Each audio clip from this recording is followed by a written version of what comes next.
news department, which is a hard-hitting, energetic pursuit of information and of the truth.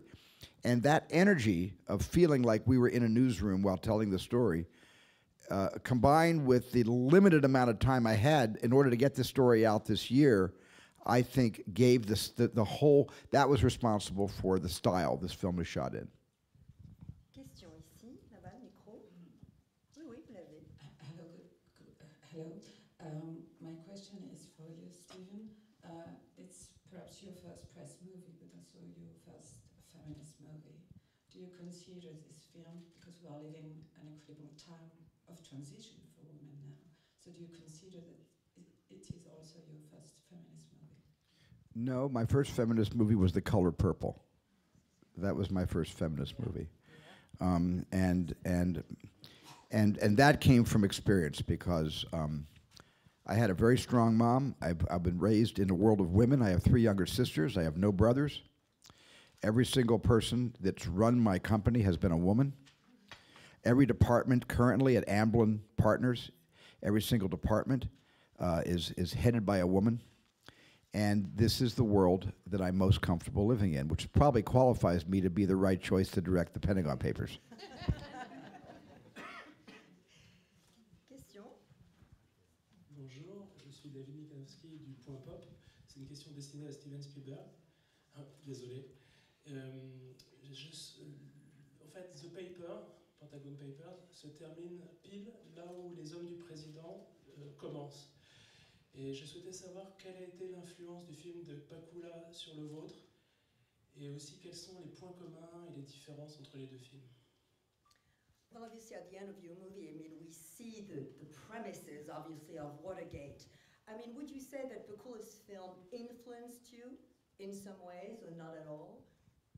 Well, I think All the President's Men is the greatest newspaper movie ever shot.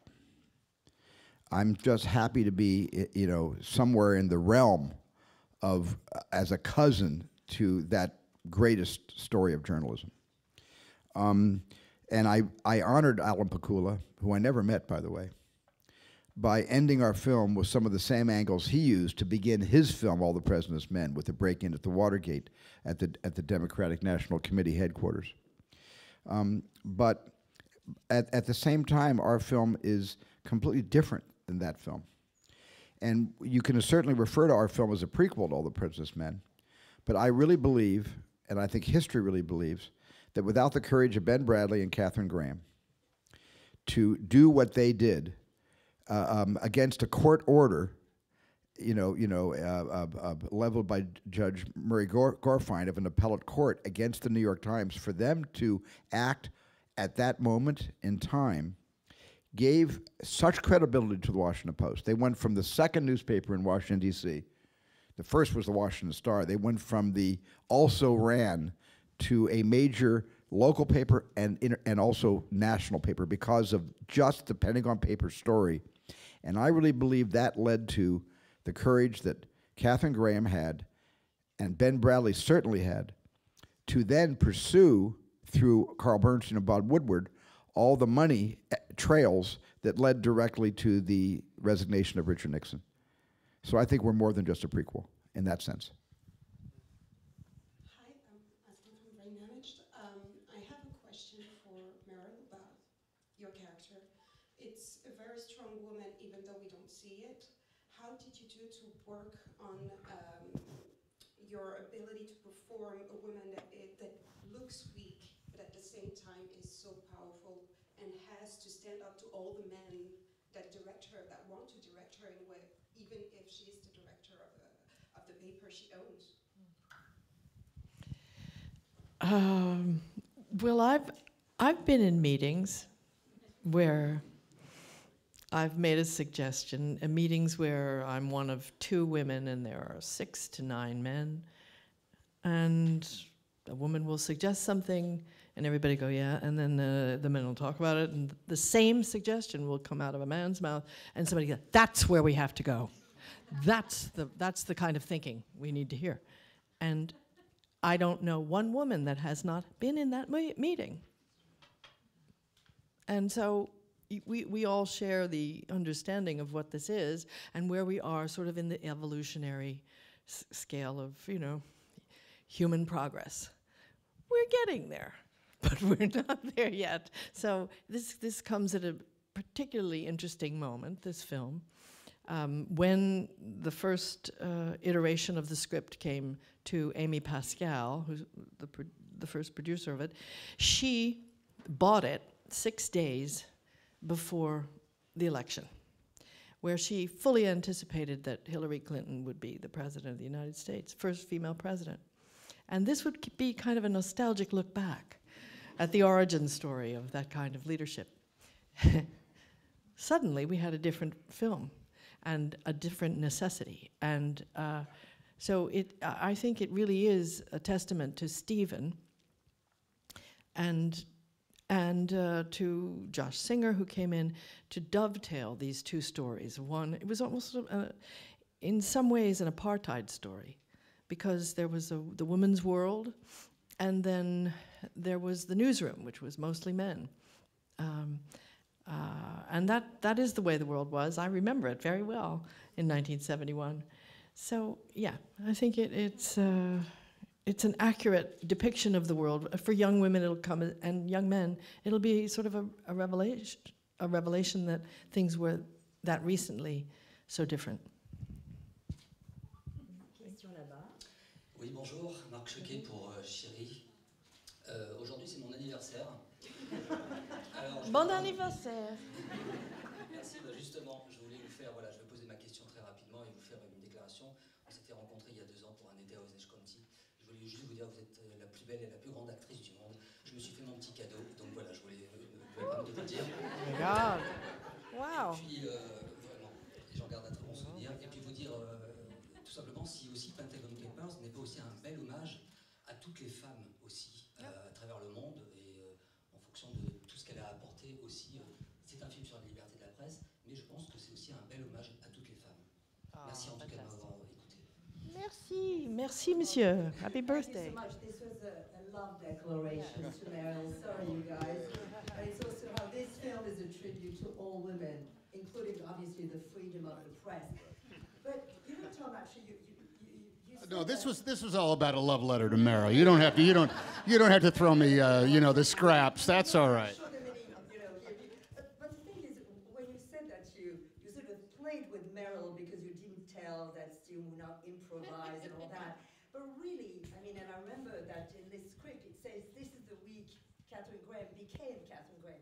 Did you really thought about that to really change the way you played, you co-starred with Meryl? Did it sort of feed in a way the dance? I was very much aware of, between the research and the conversations that I had with, you know, the principals. There is an element to the film that was not necessarily written. What was very much a part of Ben Bradley himself is that he knew the cost of being Catherine Graham prior to the week that the movie is made. He knew that the newspaper had been her father's. He knew that her father had given the newspaper to her husband rather than. He knew the tragic circumstances of her husband's death. He knew that this was not a standard circumstance of an employer running a newspaper. He admired the fact that she was taking on this responsibility and sooner or later was going to have to come to this place to make a decision for which there was no certain victory on either way. This, when I first read the screenplay and knew that this was the story of how Catherine Graham became Catherine Graham, the key to it, both in Liz Hannah's original screenplay and then much, by the time we got to the place and much had been added onto the story, it even amplified more so this extraordinary moment that I think is right out of High Noon or The Godfather or Dr. Strangelove or any number of other great films in which Catherine Graham has to say go or no go, publish or not publish. If she publishes, she could go to jail and lose everything. If she does not publish, what's the point of having a newspaper and being the boss? There is no, the risk on that is extraordinary. And I loved the fact that I felt that it was a selfish thing that I had in my pocket, that I was the guy on the phone. I was playing the guy on the phone who said, you've got to do it. Everybody else was saying, don't, you can't, you mustn't, I wouldn't. And I'm the one guy on the phone saying, you got to. And so in that case, I think one of the most exciting moments I had in all of my career was being on a phone in a tent, off stage, hearing Meryl Streep make the decision that really drives a movie forward. The last time, I could throw that's beautifully spoken, Tom. And the last time, the one movie, I didn't tell this to you, Meryl, or you, Tom, either, but I told it earlier in another interview. But the one movie, because I find phone calls, frankly, in movies to be completely boring. The movie that the phone call wasn't boring in was Alfred Hitchcock's Dial M for Murder. Okay? That was going through my mind. What is the Dial M for Murder version to allow Katharine Graham not to be garroted by the man behind the curtain, which was Arthur Parsons.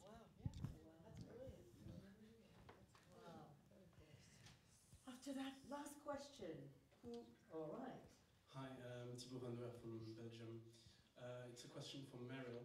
How did you build a character like that? And you played journalist before.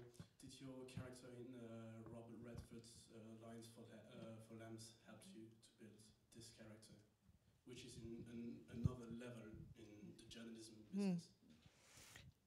Not at all. Yeah, I had even forgotten I made that movie, frankly, until you brought it up. But you'll never forget you made this one. I think the crucial difference actually is that I wasn't playing a journalist. That's the journalist. That's the and the way that Tom brought that kind of galvanizing, testosterone-driven, aggressive, news-gathering appetite to this part. It's he was the sort of seat and center of her ability to make that decision. Her courage came from that partnership. And to me, one of the most interesting parts of this entire script is that it is not just the story of Katharine Graham becoming Katharine Graham. It is about a partnership, a working partnership. It's about the work that a man and a woman did that sort of shifted history. You, in the first scenes in this movie, you don't really know that he isn't her boss because he acts like her boss. And you know, in some ways, I think she probably thought she deferred to him. But how their relationship grew, and over time, I think that it was so fruitful, important, and for us, in a movie, you never see that. You never see a relationship like this one. It's definitely, they loved each other. They definitely did. I've seen